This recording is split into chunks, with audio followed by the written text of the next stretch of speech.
c'est la dernière fois, je vous rassure, la dernière fois de ma série, petite série sur Jean 3,16. Et on avait commencé ça pour dire que dans ce verset, il y a 4 D de l'évangile. Aujourd'hui, c'est le dernier D. Et ceux qui n'ont pas suivi tous ces messages, vous pouvez le voir sur YouTube, de notre chaîne de l'Église. Et aujourd'hui, c'est la dernière. C'est le dernier D qui parle de la destinée, qui c'est la vie éternelle. Parce que le verset dit « Car Dieu a tant aimé le monde qu'il a donné son Fils unique, afin que quiconque croit en lui ne périsse pas, mais ait la vie éternelle. » Voilà la destinée. Et ces paroles, comme nous avons vu, elles nous avertissent du danger que nous courons sans Jésus. Elles nous offrent aussi cette merveilleuse espérance du dessein de Dieu pour ceux qui l'aiment, pour nous sauver de cette perdition. Et aujourd'hui, c'est la destinée, cette chose qui nous attend, qui attend tous ceux qui croient en Jésus. C'est la vie éternelle. Est-ce que vous vous rendez compte qu'est-ce que c'est ça, la vie éternelle? Cela ne signifie pas simplement qu'il vous existerait pour toujours, parce que tout le monde va exister pour toujours, mais que tout le monde n'a pas la vie éternelle.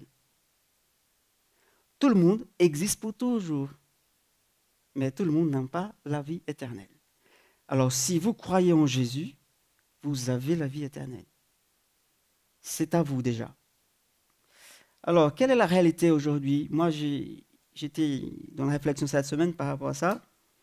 En fait, si on pose la question à n'importe qui dans la rue, je pense que tout le monde veut vivre pour toujours. Je pense que c'est le désir de tout le monde, de tous. C'est parce que on voit aujourd'hui de plus en plus de méthodes, de produits, de médicaments et de recettes soi-disant miracles pour ralentir la vieillesse, pour redonner la jeunesse. On voit un peu ça. Les gens n'aiment pas l'idée de vieillir, n'est-ce pas? Je ne dis pas à vous, mais parce que vous êtes sages quand même, c'est la vie, c'est comme ça. Hein? On avance. Mais si on pose la question, non, les gens n'aiment pas cette idée-là de vieillir. Pourquoi? Parce qu'ils aiment cette vie. C'est quand même bien de vivre. La vie est belle, comme on dit, n'est-ce pas? C'est bien d'être là, de profiter de ça, du soleil qui fait beau, de l'amitié, des belles nourritures, ça nous fait aussi du bien, de partir en vacances, de voir les petits-enfants, qu'ils arrivent. Oui, la vie, elle est belle. Mais les gens, ils veulent vivre pour toujours, mais ils pensent qu'ici, que la vie se résume ici. Par exemple, il y a quelques semaines, je regardais une émission de quelqu'un, un milliardaire en fait, qui concentre tous ses efforts, sa fortune, son argent. Il a même construit une entreprise pour ça, pour trouver une solution pour qu'il puisse vivre jusqu'au moins 200 ans. Oui, c'est vrai. C'est passé à la télé ici en France. Il disait, mon but, c'est de trouver un moyen d'arrêter la mort. Il avait dit. Il a 55 ans, cet homme-là. Il cherche en fait, qu'il avait dit, il cherche l'immortalité. Il cherche l'éternité, mais au mauvais endroit. Par des médicaments, des méthodes de traitement. Il a vraiment créé même une marque de produits pour nous donner la jeunesse ou pour ralentir la vieillesse, le vieillissement. Mais la Bible nous dit que c'est vrai, la mort, c'est notre ennemi. C'est le dernier qui va être vaincu. Mais on ne peut rien faire aujourd'hui. La mort, c'est la réalité de tout le monde. Mais un jour, elle sera, comme dit Paul dans 1 Corinthiens 15, elle sera détruite une fois pour toutes. Amen. Alléluia. Mais ce n'est pas moi qui va le faire. C'est qui? C'est Jésus, l'agneau de Dieu. C'est lui qui a vaincu la mort. Un jour, elle sera détruite. Cette chose qui est horrible, qui nous déplaît, qui nous fait peur, qui nous fait mal aussi, parce qu'on n'aime pas que nos chairs partent, ou même nous, mais si on part, c'est bien. Alléluia. On est au ciel, on est dans l'éternité avec Dieu. Voilà que la destinée pour tous ceux qui croient en Jésus, c'est la vie éternelle. Bah, je sais, hein, c'est pas nouveau ça. Oui, je sais que vous savez. Mais c'est bien de rappeler, de se rappeler, comme disait Anne-Marie tout à l'heure. Il y a des choses qu'on oublie. Dans Jean 10, Jésus dit, je suis venu pour qu'ils aient la vie et qu'il ait en abondance, qu'il ait la plénitude en plénitude et qu'il ait pour toujours. C'est ça le désir de Jésus. La vie éternelle est donc l'objectif de Jésus. C'est son but, nous offrir la vie éternelle. Ce n'est pas simplement nous donner la victoire ici-bas, alors qu'il fait aussi. Mais son but principal, son objectif, c'est de nous donner la vie éternelle. C'est le plan de Dieu pour l'humanité, mes amis. Parce que Dieu a créé l'homme pour l'éternité. Il n'a pas créé l'homme simplement pour rester ici pour un bout de temps, 90 ans, 120 ans, et c'est fini. Après, c'est le néant. Ben non. Dieu nous a créés pour l'éternité. Il veut passer l'éternité avec toi, avec moi aussi. Vous voyez, Dieu veut passer l'éternité avec toi. Ça, c'est vraiment une grâce, un cadeau merveilleux qui n'a pas de prix. Alors, il y a eu à la croix, mais ce n'est pas nous qui avons payé. Anne-Marie a parlé tout à l'heure de se rappeler des choses, de créer des monuments comme faisaient les Israélites à l'époque, quand ils ont eu des rencontres avec Jésus, avec Dieu, pardon, mais aussi Jésus. Ils créent des choses pour se rappeler, voilà, ici, Dieu a fait ça. Et tout de suite, quand elle a parlé ça, je me suis souvenu de ce que Dieu avait fait pour moi. C'est un monument. C'est même des cicatrices qui sont restées dans mon corps. Quand j'étais tout petit, tout petit, hein. J'avais des flammes partout dans mon cœur. J'avais fait de bêtises. J'étais en flamme, vous vous souvenez, j'ai déjà raconté ce témoignage. Mais ça m'est venu comme ça. Dieu m'a délivré. Pourquoi? Parce qu'il avait cette idée déjà de passer l'éternité avec moi. Ben, je le crois. Et c'est pareil pour vous, pour toi. S'il y a eu quelque chose comme ça qu'il a délivré, c'est parce que Dieu, il voulait passer l'éternité avec toi. Il t'a délivré. Voilà le dessein de Dieu. C'est plus loin, mes amis. C'est pas qu'ici-bas. Et ça m'est venu comme ça. Ah oui. Et j'ai des cicatrices même jusqu'à aujourd'hui, alors pour me rappeler qu'est-ce que Dieu a fait pour moi. Et je crois qu'il a fait déjà beaucoup de choses dans ta vie aussi. Parce que Dieu m'a voulu, Dieu t'a voulu aussi. Il te veut. Comme quelqu'un m'avait dit cette semaine, Marie-Louise. Dieu nous a voulu. Et tu dis Amen. Il m'a voulu. Il me veut au ciel avec lui. Alors mes amis, avec tous ces messages que moi j'essaie de vous passer dans Jean 3,16, aujourd'hui c'est l'éternité et c'est mon objectif ce matin, c'est de souhaiter, parce que je souhaite vraiment que vous ayez la vie éternelle. C'est le plus important. Ce n'est pas que vous passez un bon moment ici avec nous, simplement. Non, ce n'est pas ça. Mon souhait, c'est que vous voyez, vous voulez et vous ayez la vie éternelle. Que vous la possédiez. Et que vous la partagiez aussi. C'est aussi le but de ce message-là. Nous donner des créneaux pour pouvoir partager ça avec les autres. Si vous avez la vie éternelle, partagez-la avec les autres.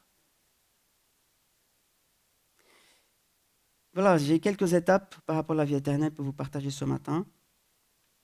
Que vous devrez quand même vous demander où vous êtes dans ces étapes-là. Quelle est votre expérience de la vie éternelle aussi? Comment vous la voyez?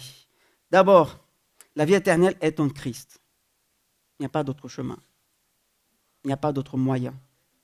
Il n'y a pas d'autre médicament pour guérir la maladie du péché ou de la mort. C'est en Christ. Jean 1,4. En lui, en Jésus était la vie.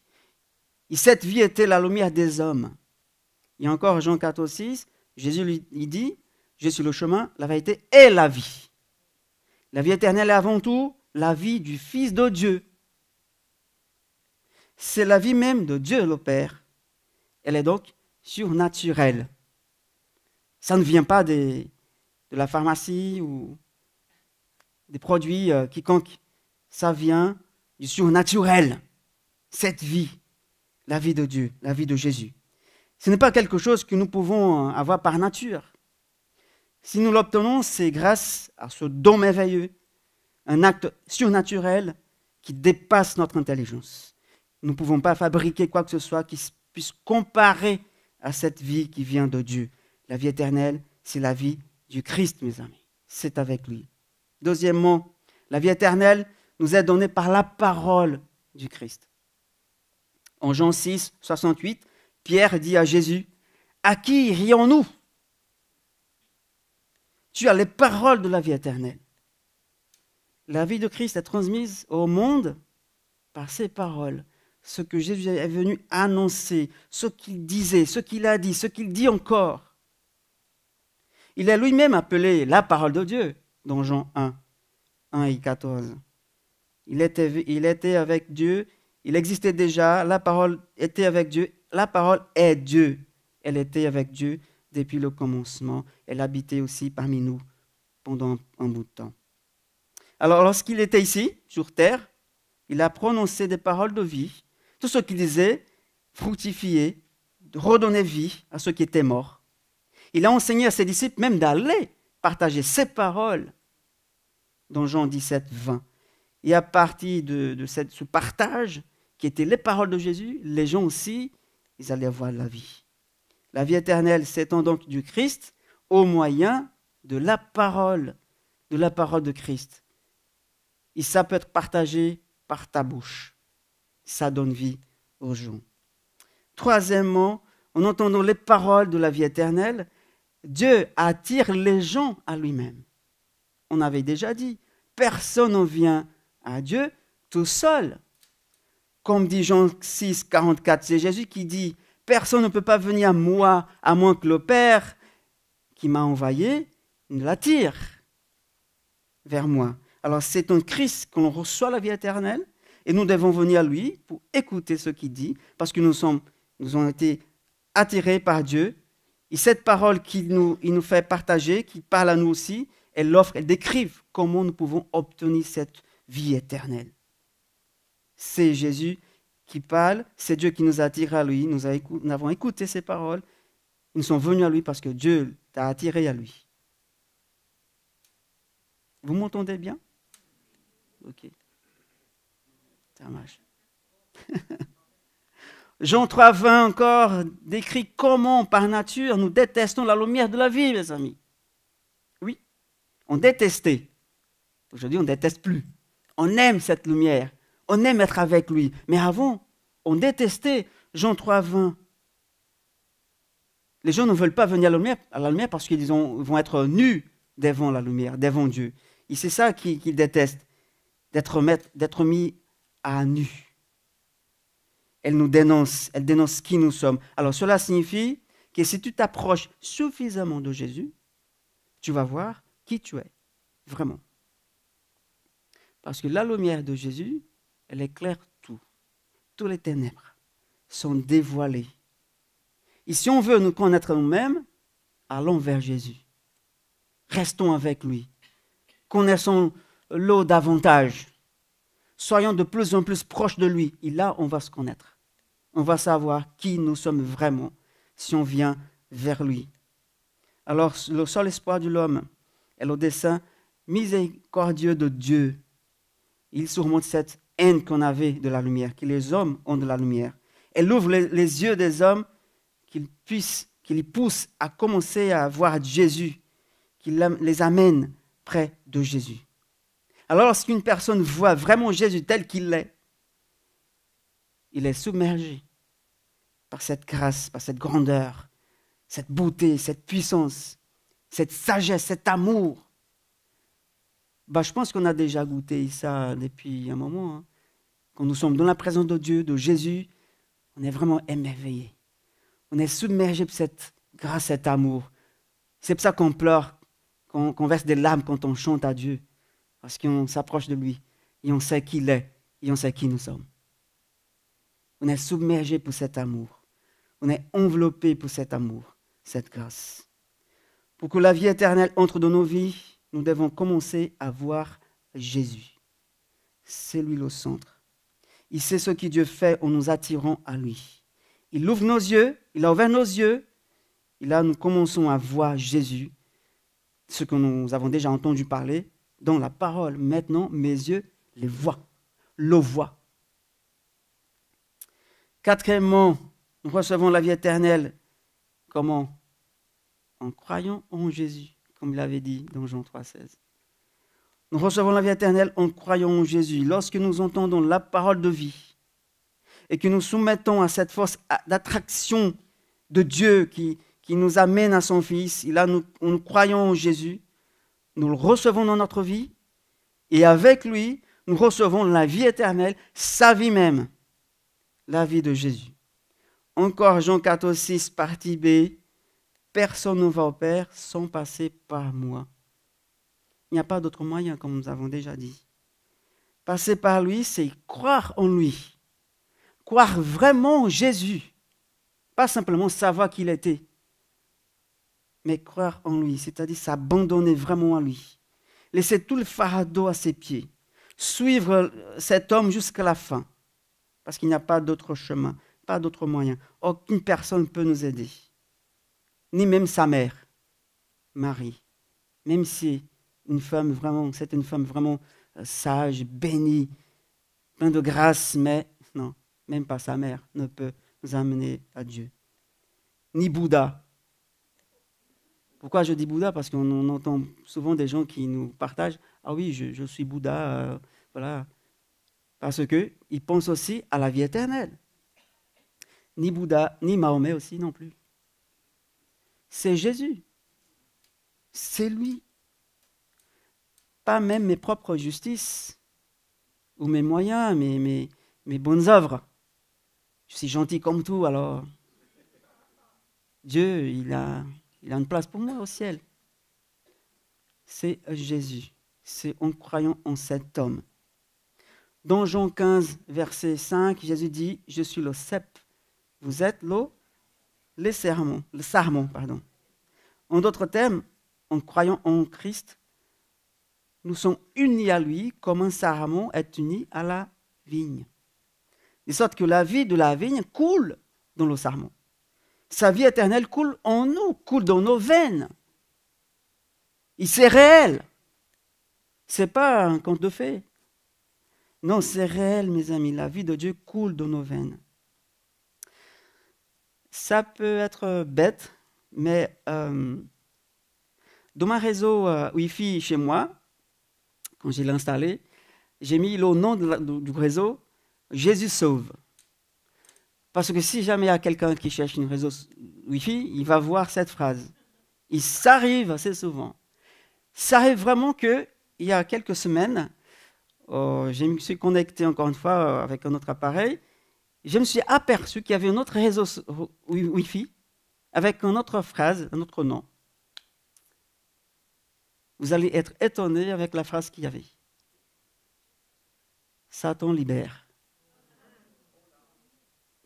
Je me suis dit, mais waouh, c'est un voisin peut-être. Vous voyez, qu'est-ce que se passe? Les gens voient cette phrase, Jésus sauve, il mit pour combattre ça. Non, ce n'est pas lui, c'est celui-là. Il est là encore. Si vous allez chez moi, je vais vous montrer. Pour prier pour cette personne, je ne sais pas qui c'est. Je pense que c'est un peu loin, ce n'est pas mes voisins de côté parce que le signal est un peu faible.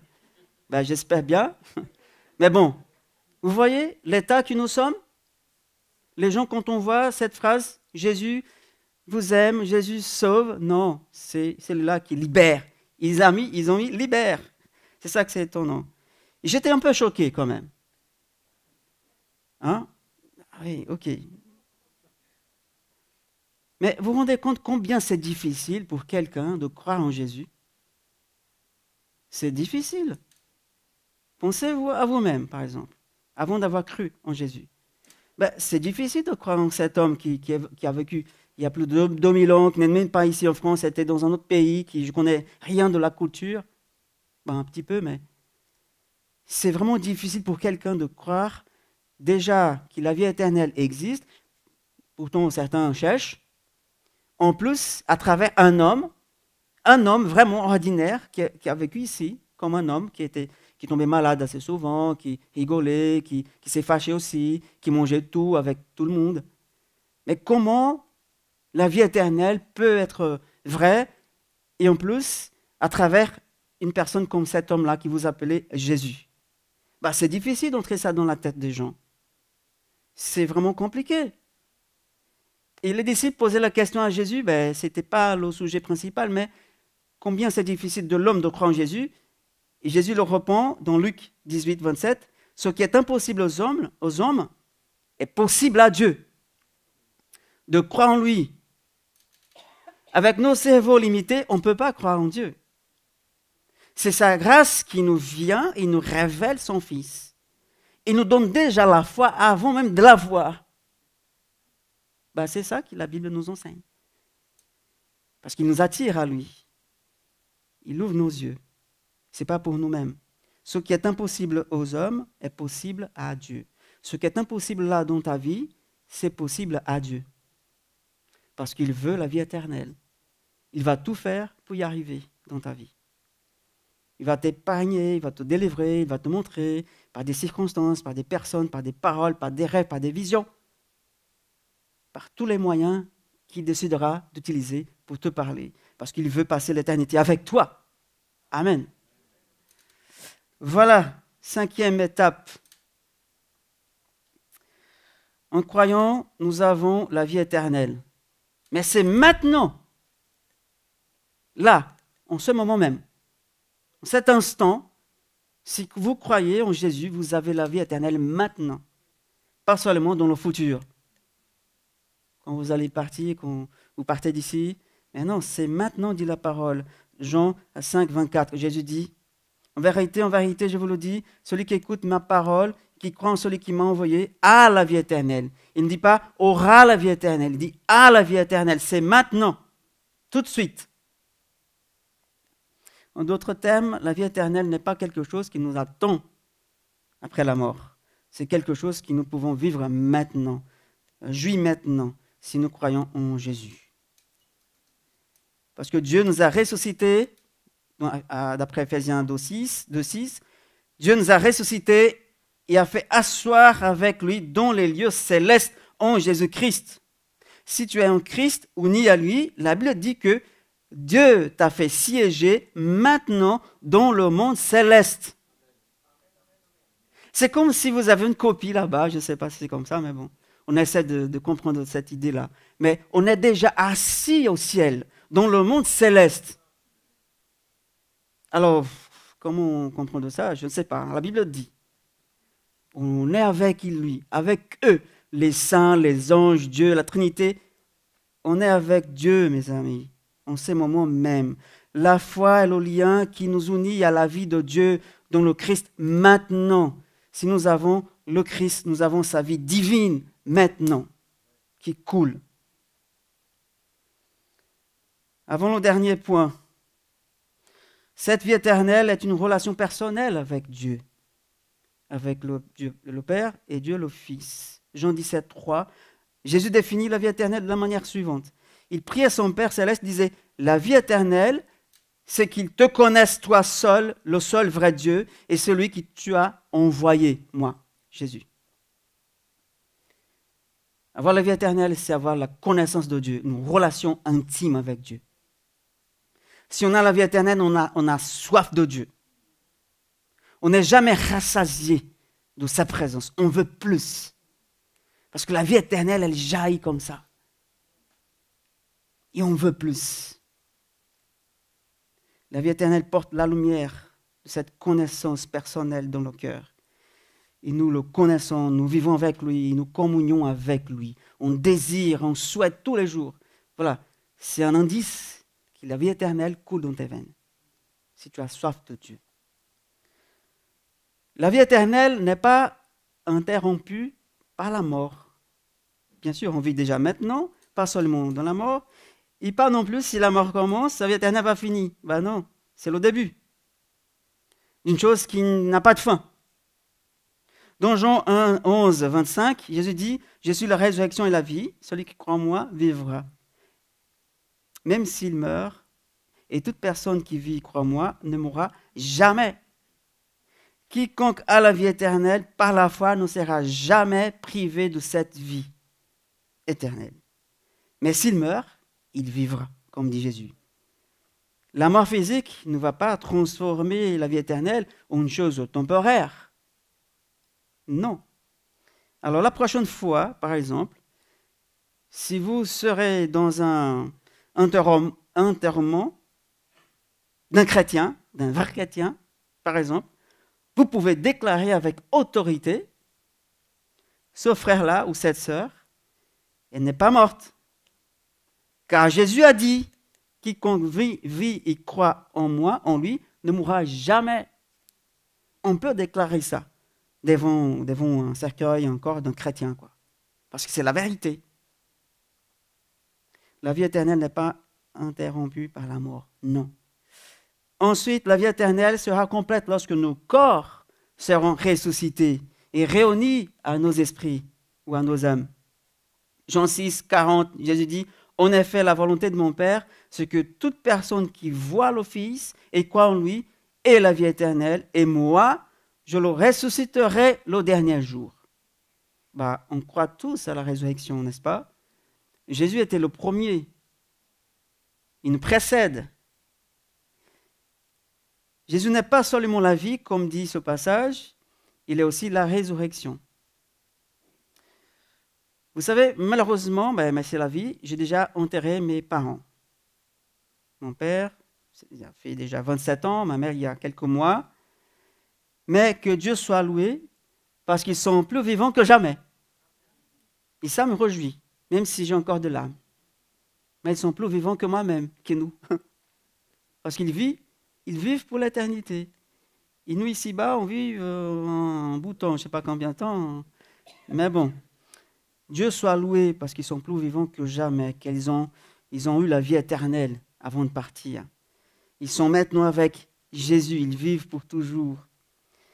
Mais leur expérience la plus complète de la vie éternelle, comme pour beaucoup d'autres qui sont déjà morts, viendra lorsque le Seigneur Jésus reviendra pour nous amener avec lui à la voix, comme dit la parole, d'un archange, au son de la trompette de Dieu. Il descendra du ciel et les corps de ceux qui sont morts en lui ressusciteront d'entre les morts.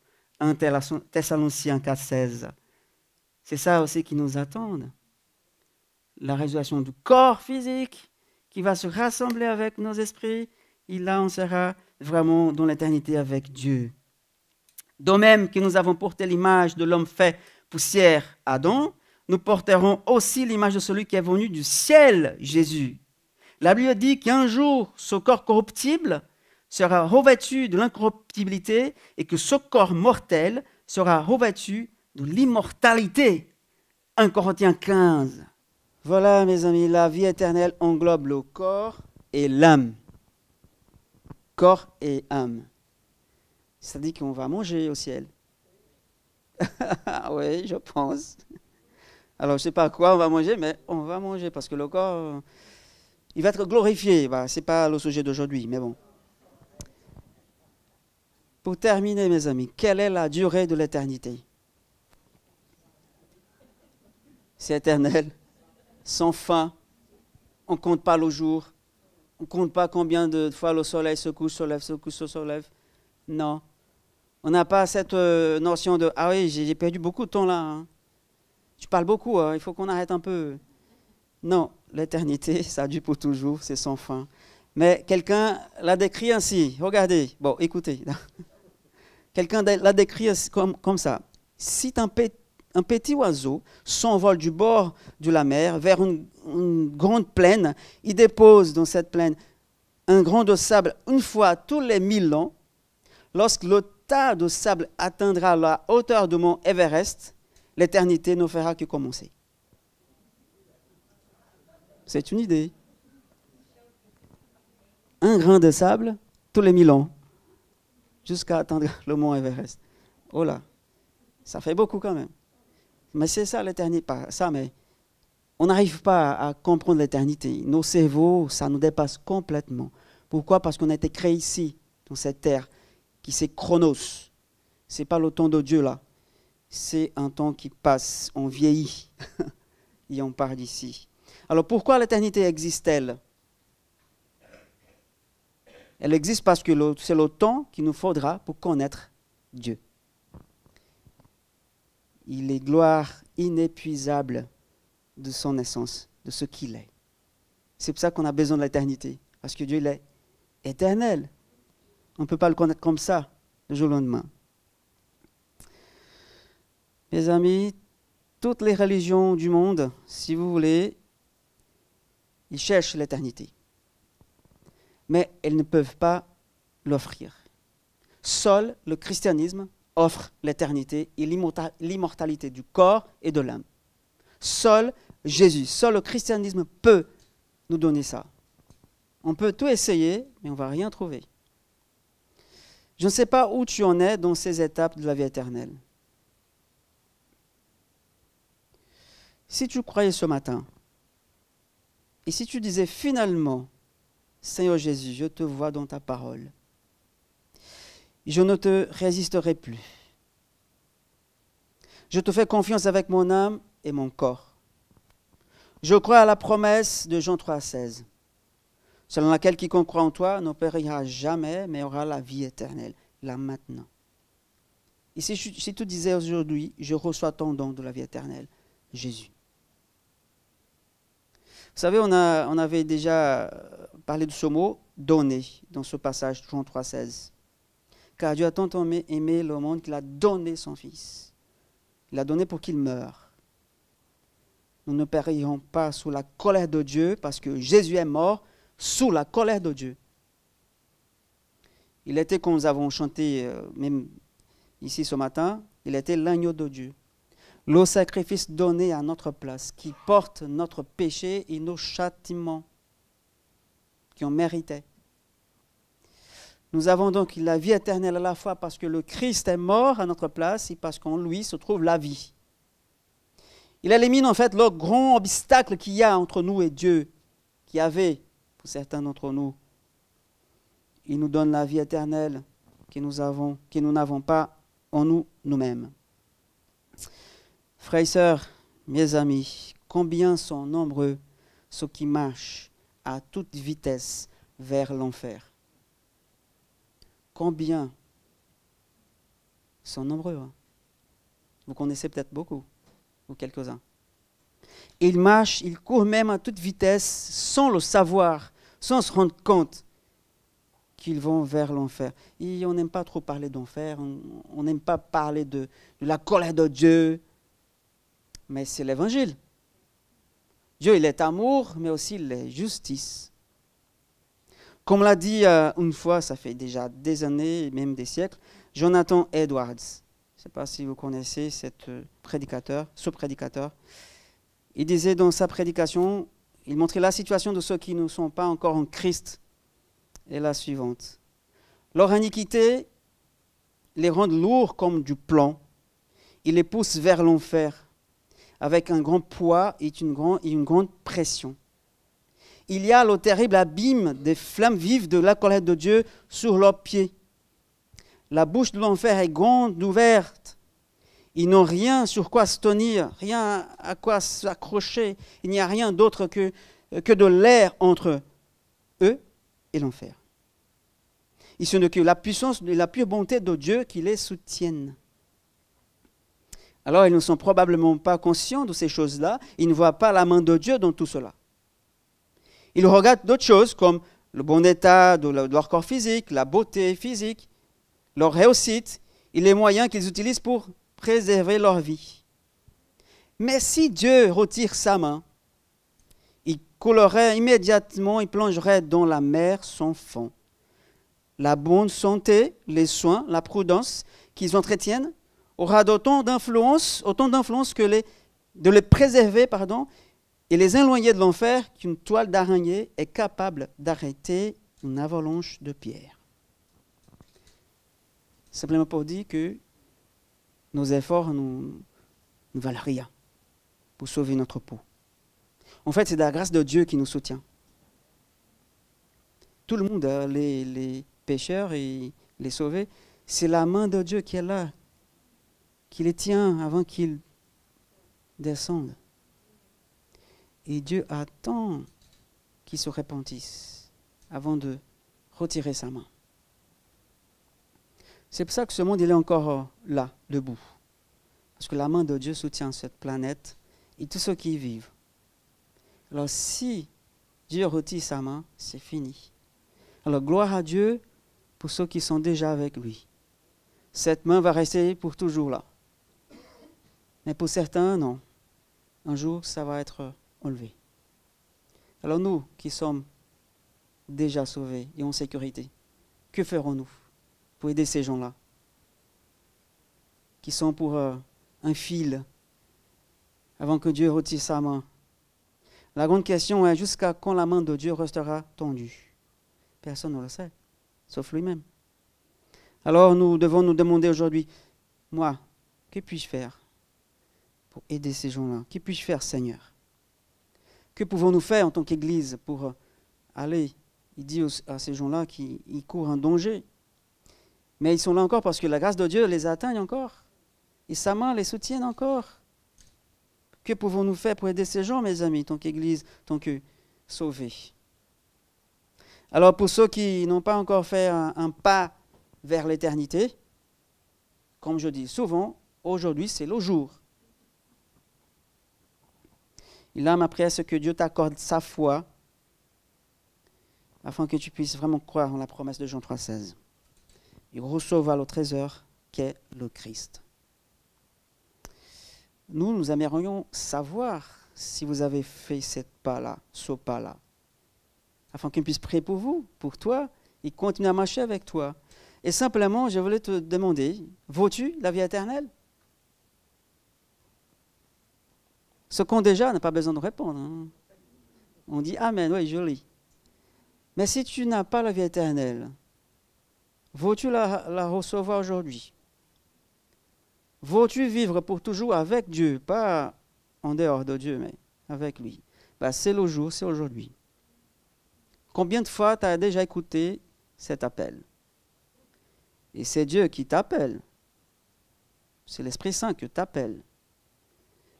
Peut-être pas ici, mais sur Internet, peut-être. Amen.